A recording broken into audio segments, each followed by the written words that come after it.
Targ, our friends. Hey everybody, it's Jason Blaha here, and once again it's time for another Orca Mode workout, and today was Max Effort Lower Body Day. Quick reminder for those of you who watch these videos, please click like down below. Help me keep the likes higher than the dislikes. A lot to discuss in this vlog. Changes I've been thinking about making, stuff I've been implementing. I said last week we're going to start going over to more and more of doing two max effort lifts, and it's going to be some sort of squat variation, which we'll count good mornings as, and a deadlift variation. The good morning went phenomenally well. We got a PR. Completely floundered on the deadlift, and we'll get to that in a minute. There's a lot of reasons for that, a lot of stuff to discuss. So I think people need to remember with all of that, I am a harsher critic of myself than anybody possibly could be. I'm not as harsh on myself in these vlogs as I am in real life. And anyone who thinks they know what's going on, I have the original HD footage. I slow everything down and I analyze some of this stuff frame by frame by frame. If something goes wrong in a lift. So just for those who may not be aware of that, I literally do that. Yes, I obsess over it. So, good morning went great. I had someone actually try to say, and again, he looks like he's one of those critics. And by the way, guys, I've noticed, I know what the current trend is with the trolls. I've already figured it out. I just hit ban. He's probably one of them. I already know what your strategy is. It's to say that you're conflicting with something you said 137 years ago and you need to delete all your own content. Yeah, blah, blah, blah. I'm going to ban you. Now, back over to the training. We did with this bar 1-inch deficit deadlifts. I wanted to kind of see how it felt, get used to this bar. The grip was a lot better on it. I actually had someone say, "Oh, it looked like your grip slip." I didn't feel my grip slip at all. It did rip my hand a little bit. This bar is coarse. One of my fingers, it ripped the skin on it. You guys may notice I have it wrapped up the rest of the session after this. But this stance is not working for me. Felt a couple of things. Number one, the straight up fatigue of having done another max shortly before. It's not like a powerlifting meet where they're 2 hours apart. Okay, usually squat, bench press, and deadlift. Okay, there's hours sometimes between your squat and your deadlift. I didn't have that. I didn't have an hour. I kind of just ran through and did them. You know, ramped it up, took a 5-minute chill, and went for it. Okay, this one, I couldn't break it. I reached down and pulled again. The lockout is ugly. I would call the lockout a miss. We'll call it for training purposes. I'm going to mark it, but for meet purposes, this lockout would fail in comp. Okay, so what else going on there? Number one, I am just straight crushed after hitting that PR. Number two, this wider stance is not working for me. All my strongest pulls have been with the narrow stance, toes out, like you see here. I'm just faster with it, and what's ended up happening, I can tell that all the axle bar work and stuff I tried to do for my lats left my lats weaker. Having messed with it, my back is weaker. It's absolutely weaker. I've got to push those pin lay rows super hard, which we're seeing me do now. Got to get my row strength back up. My lats are actually weak on that deadlift. Number one. Number two, that stance is not good for me.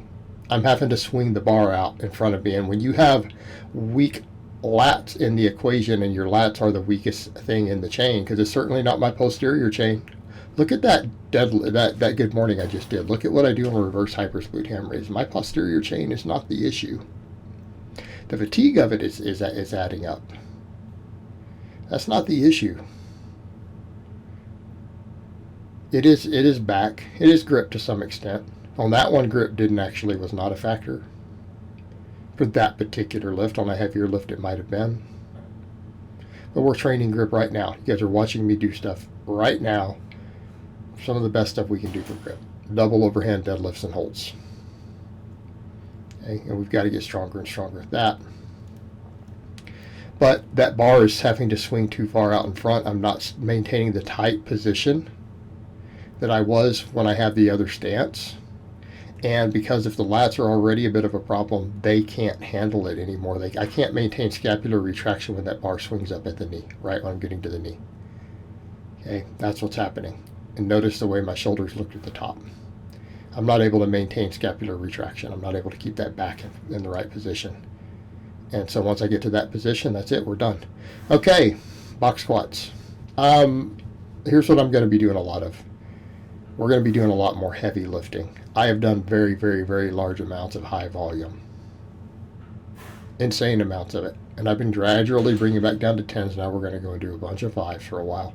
And I think the way I need to do this system, I'm going to pick the lifts that we know make you stronger. Box squat variations, deadlift variations, especially deficit type pulls, bench variations, good morning variations. Since I'm maxing on all these things, we're going to work off percentages. And none of this RPE stuff anymore. How heavy it feels, how much fatigue, oh Jesus Christ. Either you move a certain amount of tonnage or you don't. So, I'm going to try to do 5s with 80% of my maxes. Okay, and I'm going to do 2 lower body lifts on the max days like this actually. It'll probably be deadlifts on speed day because it's going to be really hard to do deadlifts on a max day again. Okay, so it'll probably be a box squat variation, good morning variation this day, probably a deadlift and a good morning variation on dynamic days. You guys will kind of see what I'm going to do with the benching. I need to go ahead and get an incline bench. Okay, I'm going to work on that. So I do need to be doing some incline. We're going to do the same sort of thing. It's going to be 2 presses. I'm not going to do any tricep work during my main workouts other than, board presses, close grip benching, that stuff. I'm doing tons and tons and tons of band press downs. Okay. Now, people are going to say, well, Jason, what about all the volume? Well, keep in mind my volume is insanely high for restoration work. I'm doing large amounts of GPP. That's the only reason I get away with this. So some of my clients are going to chime in and go, Jason, but coach, why can't I do 5? I'm like, because first of all, you're out of shape. You don't do an hour or 2 of conditioning every week. Number 3, you have no muscle and no base. Okay, you guys know who I'm talking about because you're all going to see this vlog and you're going to send me. I'm going to have 5 people PM me later today out of my clients. No. You guys do not have the base to do this yet. You don't have the conditioning base. You need to be doing some 10s. So, this will crush you. So what I'm going to do, realize is that I have percentages to work off of. 80%. If I can get to 5 sets of 5 with 80% of my max on any of these lift variations, we know that we can PR on it now. Now people are going to say, well, 5 rep max is an 80%, multiple 5 rep sets is. And you're looking at those charts for people who don't max out. When you max out all the time, your 1 rep max is higher relative to your rep work. I have some of my lifters, when I throw 80% per 5 reps at them, they're like, oh my God, they can only do 1 set. Some of my more advanced guys, we do this. You guys know who you are. So, but it's not the majority of my lifters. And those guys are like, dude, doing 5s with 80% is hard. The first set's easy. Second set's hard. So this, I did 4 sets with this. So how much is that? 425. A hair under. I just rounded it down. It technically should be 428, but I did 425. So we did 425. My max on that squat is 535. So 425, I did 4 sets of 5. I stopped. That's all I had. I realized I didn't have a 5th one in there. If I can do 5 sets of 5 with 80% on any of these lifts, it's time to PR. I have all these tools available. I can do tons of 5 rep sets based on all my percentages. I keep all these spreadsheets. I can max on all this stuff. If I'm doing 4 max lifts every week, 2 presses, 2 lower body, I can have running maxes all the time to run calculations off of. Anything that's my weakest link, I can do it. Okay, if I need board presses, I can do board press. If I need close grip bench, I can do close grip. I can do different bars. I can swap all the bars around for good mornings, box squats. I'll have a safety squat bar in, a new one in today. Today. It is on its way. It's out for delivery. So we're going to start messing more with the safety bar. Need the upper back.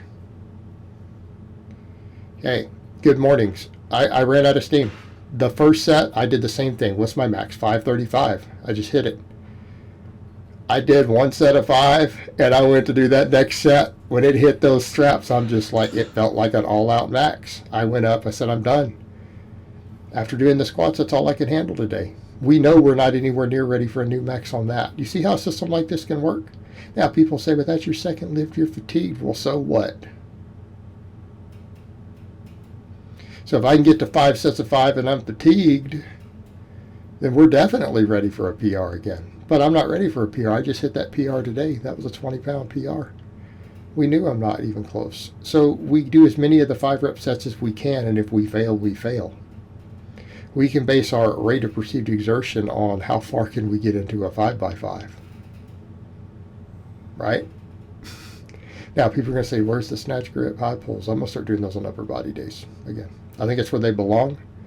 Yes, I'm going to stick with the same high volume triples, make them powerful. Probably be 2 presses, snatch, grip, high pulls, rows, and then whatever small work I need, whether it's biceps, delts, single joint stuff, front delt, whatever I need to do, we'll sort that on the upper body days. Tricep single joint is done every day. Rear delts, it's done almost every day. That stuff I can do every day. Abs, I can do that every day. Reverse hypers, I can do every day. So this is all about getting the heavy work in. So some of these smaller movements will do 10s, right? We still need some 10s in there. Single joint type exercises. These are all really single joint here. We can do 10s on these still. All right, 5 sets of 10 with 10 pounds on the glute ham raise, right? 5 sets of 10. Now, considering that I was completely shot on that good morning, we know that's my back. My back was done. My hamstrings, look how much hamstring strength I have left. Hamstrings are good. But I know that a lot of my lats and my mid-back were given out on that deadlift too, weren't they? And I've really felt that area. When I did those box squats, I felt that mid-back on every single rep. I felt it on every single rep. Now, some people are going to say some of those you were rocking. Well, as I got further in, I rocked it less and less. I had to focus more on not rocking it, trying to get those quality reps in. But that was tough. I mean, doing 2 maxes and then doing heavy box squats for rep work is tough. But it's going to get harder from here, guys. It's going to get harder from here. I have serious, serious, serious goals. This stuff's not going to get any easier. But we do what we have to do to get to that next level. So we've got to keep pushing these. We need to set strength standards, and that's the goal. There's our strength standard. I can set weight goals for all these 10 rep sets, right?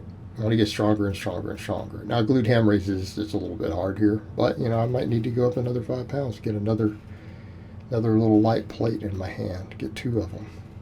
Okay, that might be the next step.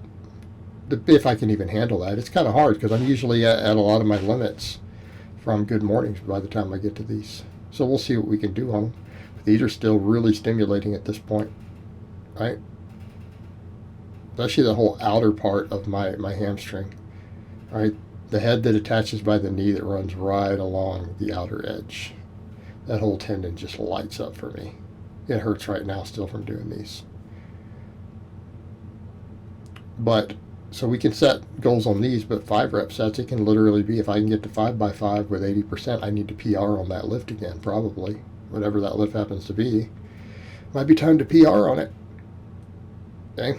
And if we can PR on it, then we up the weight on these. But I've got enough tools to rotate a lot of stuff in that way. And since we're always maxing on different stuff, we avoid overuse that way anyways. Our biggest training stimulus is always rotated. Yeah. Easy, no overuse issues there. But recovery is going to be paramount. Staying in shape and keeping my conditioning way up is going to be paramount. Like that is extremely important. But a lot of this is going to be numbers based now. If you want to get stronger, there comes a point where we have to just get more weight on the bar. So we're going to see a lot more of that. Same thing with this. It took me a bit to kind of get that position that I found is really my good sweet spot for these again. But went up to 450, 5 sets of 10. The last set was really, really even stricter, and I managed to get 12. So we know we're on the right track. So 450, what did I say before? I probably need to get to 500 pounds for sets of 10 on these. All right. Now, people say, but if your lower back and glutes and stuff aren't limiting the deadlift, well, they may not be limiting it with that weight. They're going to limit it when I want to get to 700. And that's the other thing people need to keep in mind. You've seen me pull 625 off a deficit with a stiff bar. I'm more than capable of building back to that and back past it, even fatigued. I just have to get used to the fatigue, adjust the technique, keep building the weak links, address the stuff that has gotten weaker. I have muscles that have gotten weaker since then, so we have to address those and not be willing to compromise those. Know that I've got to push rows hard, got to keep pushing the grip training hard. I don't have to go back to the old stance that I hit the best lifts. But, any silly nonsense aside, because I always get that, oh, that's freak weight. It absolutely was not. It's rogue plates, guys. And anyone who doubts that, eventually I'm going to step back on the platform. I'm going to pull heavier weights than anything you guys have seen me do thus far in training. And we'll end that nonsense. And, once that happens, then people will move on to something else. There'll be some other criticism. They'll make up something else, guys, and it just doesn't matter. That's why I don't care. Because I bought all these weights, I know that they're real Rogue weights. Rogue knows they're real too because they sold them to me. So, I'm not worried about the naysayers. I'm just not. It doesn't matter to me because I know the truth. And once I step on a platform later, that's it. There's no longer anything that can be said at that point. So we just keep training, and I keep track of everything, keep logs of everything. I'm going to start including, because I'm doing it this way, and I'm going to be more and more focused on the numbers themselves. We're going to go ahead and log the weights. So you guys will see the weights that I use down below also. And so, yeah, a lot of PRs on a lot of this stuff today. The deadlifts weren't good, but everything else was great. Like outside of the deadlifts, I'm really, really, really happy with the overall performance of this training session. So I hope it's been informative, and I'll talk to you guys next time.